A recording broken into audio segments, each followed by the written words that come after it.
Milí diváci, poslucháči, vítam vás v našom podcaste Riky a priatelia, konkrétne v našej sekcii rozhovory. Chcela by som privítať našu hostku. Pokračujeme v rozhovore, ale tentokrát nie o joge, ale o strážení psíkov. Denisku, ahoj Deniska. Ako aj pri prvom rozhovore a pri všetkých, na začiatok prečítam krátku vizitku. Kto je Denisa Medelská? Vyštudovala 2. stupeň, odbor environmentálne štúdia na Masarykovej univerzite v Brne. Joge sa venuje už od detstva vďaka svojej mamine, ktorá ju brávala pravidelne na hodiny jogy. V súčasnosti sama pôsobí ako lektorka jogy, popri tom stráži a socializuje psíkov a tiež pôsobí v HR oblasti pre produkčnú firmu, ktorá sa venuje festivalom, koncertom a iným podujatiam. Je mamou malej Semy, ktorá jej každý deň pripomína, prečo hľadať rovnováhu medzi prácou, pohybom a rodinou. Dnešná hostka nám ukáže, čo všetko obnáša stráženie psov od prvého privítania pri bránke až po dojemné návraty k majiteľom. Denka, prečo si sa rozhodla venovať práve stráženiu psov? Takže asi by som začala tak, že zvieratka milujem od samého detstva. Asi ako každé dieťa chcelo mať doma žirafu, leva, psov, tak tým som, nie som výnimkou, tiež som chcela všetky zvieratá možné mať doma a vždy ma fascinovali ako dieťa si pamätám tie americké filmy, kde detičky chodili strážiť, chodili venčiť a u nás sa také nedialo. Proste to bolo iba v týchto filmoch rôznych, ale mala som to niekde v pozadí v hlave, až minulý rok vlastne v práci na prestávke som sa rozprávala s kolegyňou a tá kolegyňa zrazu spomenula, že po práci ja idem vyvenčiť psíka a musím ešte nakrmiť mačičku a tak. A ja, že Baši, ako to čo máš? Kde si našla takéto? Že aj ja chcem. Však to je super. A tak mi povedala o platforme, kde takto sa vie človek zaregistrovať. Prejde tam samozrejme celým overením, aby to bolo všetko bezpečné. Jak pre jednu, tak aj pre tú druhú stranu. A tak som sa tam teda zaregistrovala a zrovna mi to vlastne aj vpadlo veľmi vhod do života. Vlastne v živote podľa mňa všetko prichádza v tom správnom načasovaní, keď sme tomu otvorení.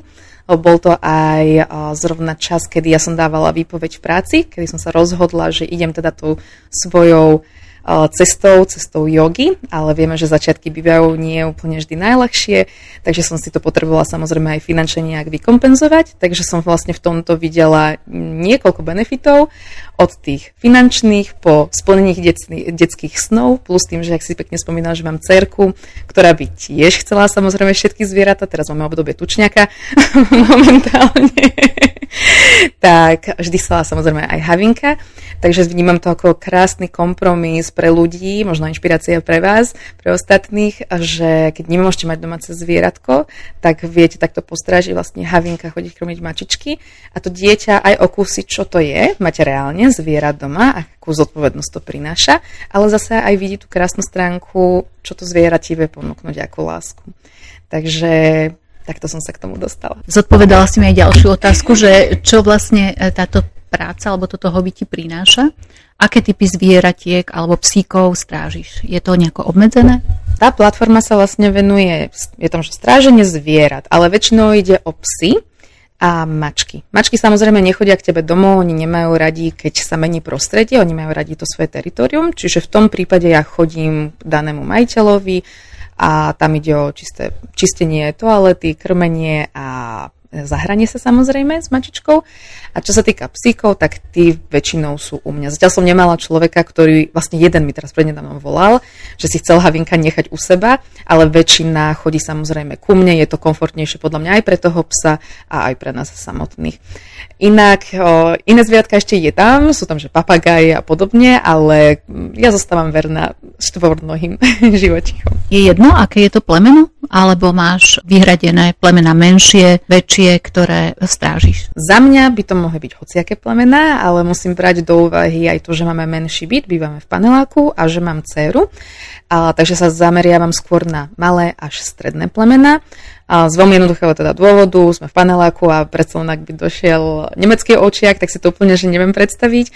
A plus aj tá bezpečnosť. Sice ja sa vždy porozprávam s tým majiteľom, aby som zistila povahu psíka, ale nikdy človek nevie úplne zaručiť, že čo sa môže stať. Takže tie veľké plemená dávam bokom. Ako prebieha ten proces toho, že niekto ti zavolá, mám záujem o stráženie? Človek ma teda kontaktuje cez tú platformu, napíše mi alebo ma rovno kontaktuje telefonicky a prvé, čo si vlastne zistíme, je, či nám sedí dátum, či my sme boli teda dostupní k tomu stráženiu. A ak teda sa zhodneme obidve strany, tak určite vždy trvám na tom, aby sme sa stretli pred tým finálnym strážením, aby sme sa jednak aj spoznali, obidve strany, aby sa vybudovala dôvera, jak aj pre toho majiteľa predsa len odozdáva svoje druhé dieťa, by som povedala, alebo možno aj prvé, tí, čo nemajú deti. Ale aj ja by som zase videla, že áno, poznám tých ľudí, spoznávam toho psíka, už nejak približne vidím tú povahu. Vždy berem so sebou aj dcerku, aby aj tí majitelia si boli vedomí, že teda mám dieťa, čo ona je úplne úžasná, lebo nie je ten typ dieťaťa, čo sa hneď capká po tých zvieratách, ale dáva priestor. Možno to zdedila po mne z tej jogy, keďže so mnou cvičí. Ešte keď majiteľ chce, to je niečo, čo dávam ako možnosť, tak si môže vyskúšať jednu noc, alebo teda 2 dní, jedna noc, ponechať psíka u nás, aby zistili, že či nám to vyhovuje, psíkovi vyhovuje a vlastne aj im. Akým spôsobom informuješ majiteľa o tom, ako prebieha ten pobyt u teba? Viem, že veľmi oceňujú fotky, videá na takej každodennej báze. Už pri niektorých viem, že tam to nie je úplne také nutné, že ich to ako keby, nechcem povedať, že otravuje, ale že majú dôveru. Takže tam si ako keby už nemusím na každodennej tej báze, ale v podstate áno, od toho prvého dňa sa snažím vždy im poslať správu, fotku, aby si boli istí, že všetko je v poriadku. Obzvlášť ocenia, keď posielam fotku z nejakých výletov alebo nejakých návštev, tak sú úplne, že vy ste zobrali psíka, že naozaj vidia, že je súčasť našej rodiny. Čo sa v podstate aj snažím také prostredie vybudovať tomu psíkovi, že nie je to iba o tom, že je u nás a vyvenčím ho a to je celé. Takže beriem na výlety, samozrejme sa vždy ešte predtým s majiteľmi porozprávam o tom, či to je v poriadku, či zvládajú cestu autom a podobné iné detaily. Na návštevy beriem, to oni sú vždy hotové z tých psíkov, že jakých máme krásnych, úžasných. Až do nových, áno. Susedia vždy sa pýtajú, máte nového psíka? A ja, že áno. Vnímaš u zvierat, teda u psíkov, nejaký 6. zmysel? Alebo špeciálnu vnímavosť? Určite áno. Veľmi jednoducho stručne povedať, že áno. Samozrejme u zvieratka, ktoré mám ja doma, to je to na kratšie obdobie 2 dní, 3 dní, niekedy týždeň, alebo teda mala som už aj na pár mesiacov. Najviac, čo som vnímala ten 6. zmysel, alebo nejakú tú intuíciu zvieratka, je keď som mala ja vlastného havinka, s ktorým som vyrastala a tam bolo naozaj cítiť to, že vníma moje emócie, vníma moje ťažké obdobie, vníma, keď si niečím prechádzam a ten psík naozaj ide k tebe, lahne si na teba, pozrie sa tými krásnymi očkami a máš pocit, že ťa počuje. Neviem, ako to máš ty so svojimi zvieratkami, ale niekoľkokrát som tomu môjmu havinkovi aj porozprávala, čo ma trápi. A mala som pocit, že som vypočutá a pochopená.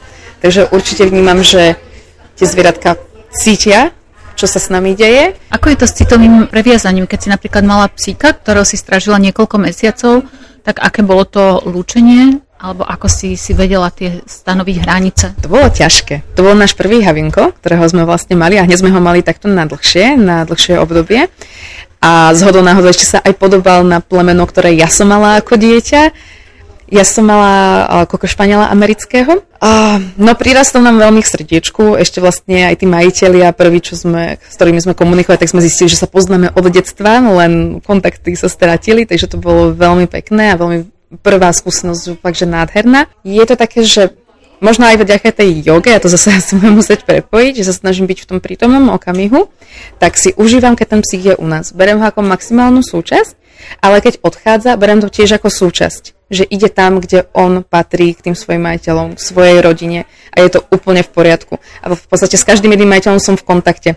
A viem, napríklad tento psíček konkrétne sa zase bude k nám vrácať opäť na mesiac, lebo sú spokojní, rozumieme si, takže ja viem, že keď sa máme stretnúť, tak sa stretneme znova. Teraz ma napadá, keď máš teraz psíka na mesiac, tak je možné mať aj 2 psíkov? Viem, že niektoré hlidačky, alebo tie, čo teda strážia havinkov, to robia. Ja by som to úprimne nerobila, lebo v podstate nepoznáš povahu toho zvieraťa.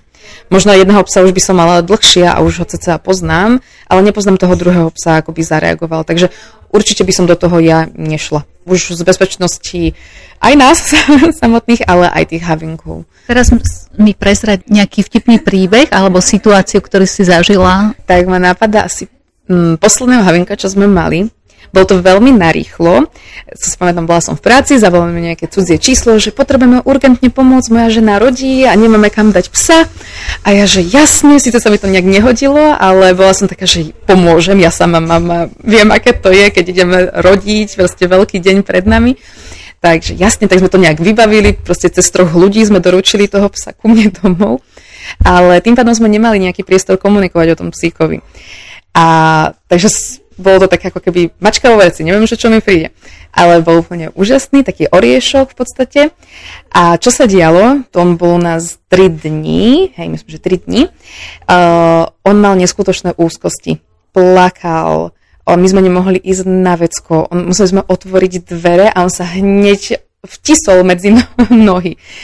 Ja som ani s priateľom nemohla spať v posteli normálne, ako normálne zvykneme spávať, ale musela som ísť do obývačky a spinkať spolu s ním. Čo ja nemám problém s mnohými psíkmi, som takto spávala v obývačke, ale tento doslova plakal. Proste on potreboval kontakt s ľuďmi. Tak som mu to teda samozrejme aj dala, lebo chápala som, že sa bojí. Ja som si predstavila, že teraz, keď sa vráti domov, bude tam nový človečík, tak snažila som sa urobiť naozaj takéto najláskavejšie prostredie pre ňoho, len bohužiaľ, keď som chodila na jogi, tak som ho počula, jak kňučí z poschodia od nás. No a potom, keď došiel majiteľ, tak mi vlastne vysvetlil, že ja som vám ani nestihol povedať, že vlastne čím si on prešiel a tak, že to mi je ľúto. A to bol vlastne psík nájdený niekde na nejakej osade, ktorý si asi prešiel ťažším osudom. A potom nejak zistili, že bola aj z množiarne, takže Boh vie, čo mal všetko chudačík za sebou a tým pádom sa veľmi on naväzoval na ľudí, alebo on ich vnímal ako záchrancov a preto stále chcel ten kontakt. Alebo to bolo akože veľký mazna. Čiže neviem, či to je úplne že vtipné, ale je to také, že čo mi veľmi utkvelo v srdiečku, lebo to v tých očiach bolo vidno tú lásku, zároveň tú oddanosť, strach, že nie, neopúšťajme, prosím. A bola nejaká požiadavka taká zvláštna od majiteľa, ktorá by ťa až zaskočila? Myslím, že nie. Nie, nič také. Tie požiadavky sú zväčša rovnaké. Vyvenčiť, áno. Vždy vlastne tie požiadavky sú okolo toho venčenia, krmenia, hrania. Po prípade, ak sú nejaké zdravotné problémy, tak to mi povedia, čo aké lieky dávať, mastičko, napríklad toho prvého psíka, čo sme mali mesiac, tak to už je starší pán, 15-ročný, hluchý, takže tam sme mali ako keby viacero požiadaviek, ale tak to sú úplne priateľné, s tým ja absolútne nemám problém, už aj k veterinárovi som chodila takto s psíkmi, keď mali nejaký problém, takže sú vždy v dobrých rukách. Takže neviem si spomenúť nejakú takú, že vtipnú. Ja to vnímam ako súčasť. Podľa mňa, aj keby to bolo pre niekoho vtipné, pre mňa je to prirodzené, lebo chápem, že je tam veľké puto, láska a je to proste odozdávaš niečo niekomu, alebo niekomu a chceš, aby mu bolo čo najlepšie, tak povieš všetko. Máš dcerku, dievčatko Semi, ktorá je úžasná, aj my poznáme. Ako ona pristupuje k tomu, že prichádzajú domov stále nové a nové psíky? Pomáha? Ona sa vždy teší, má jedno obľúbené plemeno, vlastne tvoje, takže keď tam prišla Chloe, tak ona úplne, že konečne budeme mať toto krásne plemeno doma, to je obľúbené proste, áno, Pomerajan. A takže ona pristupuje k tomu vždy veľmi, musím povedať, zodpovedne, má teda 7 rokov, zodpovedne pomáha s venčením ráno, tým, že ona je ránostaj, tak ona sa hneď postará o psíka, čiže ja si môžem pospať, ona sa hneď tam pomazná, nakrmi, dá vodičku, ideme ráno spolu vyvenčiť. A páči sa mi aj to, že ako keby sa nezaviazala až tak na toho psíka, že neplače, keď odchádza. Od toho som sa to možno trošku bála, že čo bude, keď takto budú odchádzať tí psíkovia, ale vníma to tiež ako takú súčasť, čo vnímam ako veľmi dôležitú vec, ktorá sa v podstate teraz v tomto mladom veku učí. Že naozaj veci sú pominuteľné a oni prichádzajú a odchádzajú.